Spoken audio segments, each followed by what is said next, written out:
The Erie Gauge War, sometimes called the Erie Railroad War, was a conflict between the citizens of Erie, Pennsylvania, and two railroad companies over the standardization of the track gauge between Erie and the New York border. It started on December 7, 1853, and ended on February 1, 1854. Background: in 1849, the Erie and Northeast Railroad started laying track east from Erie to the New York, Pennsylvania border at a gauge of 6 feet, 1,829 millimeters.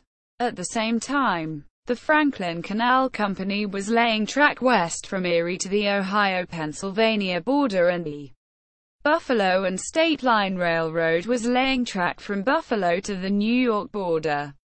Both were at a gauge of 4 feet 10 in 1,473 millimeters.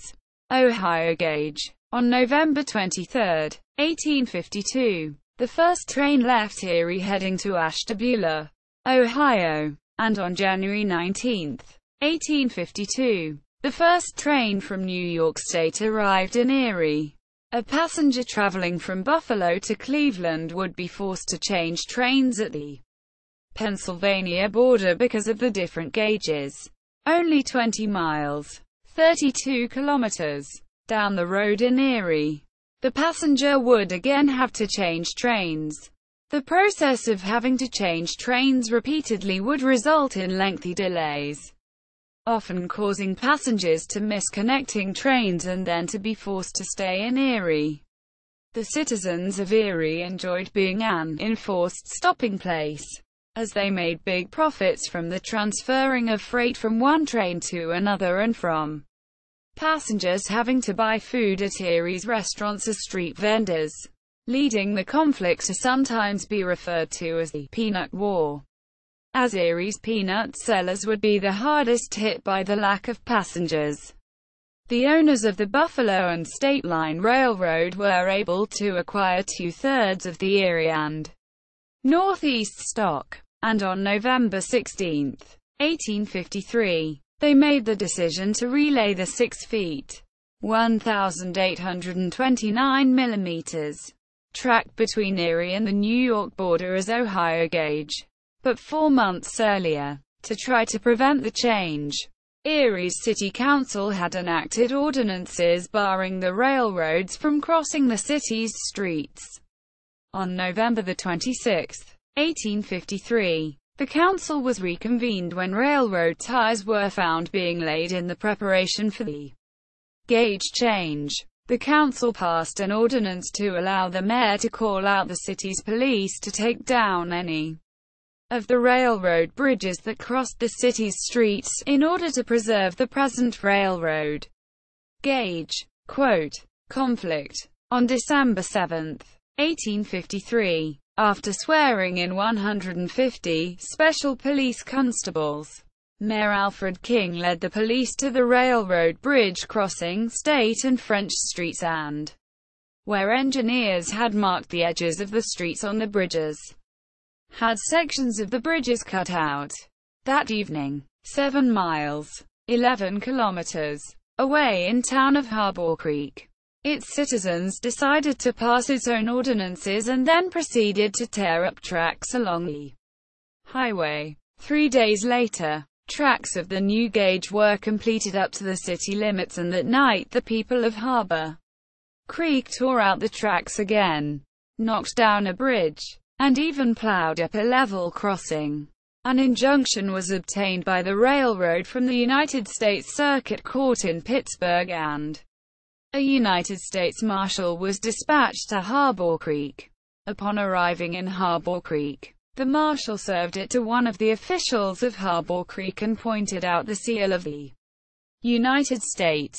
The official promptly threw it on the ground and stomped it with his heel, and declaring the heel mark the seal of Harbor Creek. Quote, the most serious incident occurred on December 27, 1853, when a train of railroad officials and workers was stopped outside of Harbor Creek by a crowd of people ripping up the tracks. An official shot at one of the men in the crowd and knocked him unconscious. The crowd, who believed the man to be dead, chased the official back onto his train. After 2 or 3 members of the crowd forced their way onto the train, the train reversed and headed at full speed for the state line. Once across the border, the train stopped, and stowaways from Harbor Creek were sent back over border into Pennsylvania. Finally, on February 1, 1854, the railroad ran a train through Erie without change. But civil disturbances continued as late as 1856, and the matter had caused such hard feelings that people avoided discussing it for years afterwards in order to avoid starting arguments.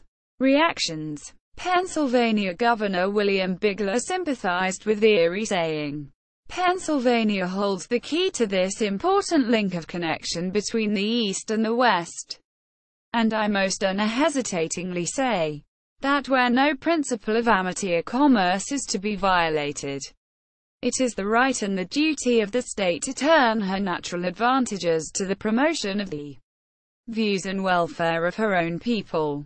Although the governor and state of Pennsylvania agreed with Erie's objectives, people in other states criticized Pennsylvania for its selfishness.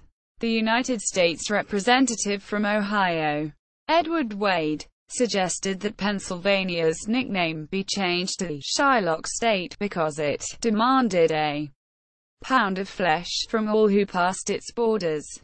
On December 26, 1853, Horace Greeley, editor of the New York Tribune, had to travel through Erie on his way to Chicago and had to travel from Harbor Creek to Erie in an open sleigh, through a cutting storm of wind, snow, and sleet. Greeley had hoped to be able to give a lecture in Adrian, Michigan, that same day, but that could not now be, for the Kingdom of Erie forbade it.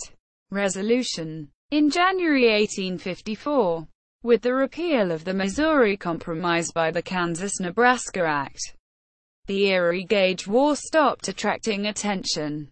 On January 28, the Pennsylvania General Assembly passed legislation maintaining the break at Erie and repealing the charter for the Franklin Canal Company. Governor Bigler appointed future Governor William F. Packer to state superintendent and personally took control of the Franklin Canal Company.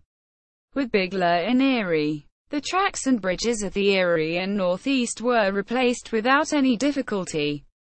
See also Break of Gauge. Sources: Kent, Donald H. October 1948. The Erie War of the Gauges. PDF. Pennsylvania History. Philadelphia. University of Pennsylvania Press. 15. 4. 253–275. Retrieved February 1, 2011. Reed, John Elmer. 1925. History of Erie County. Topeka, Kansas. Historical Publishing Company. OCLC 2,566,729. Rhodes, James Ford. 1900. History of the United States from the Compromise of 1850. 3. New York. New York. Harper and Brothers.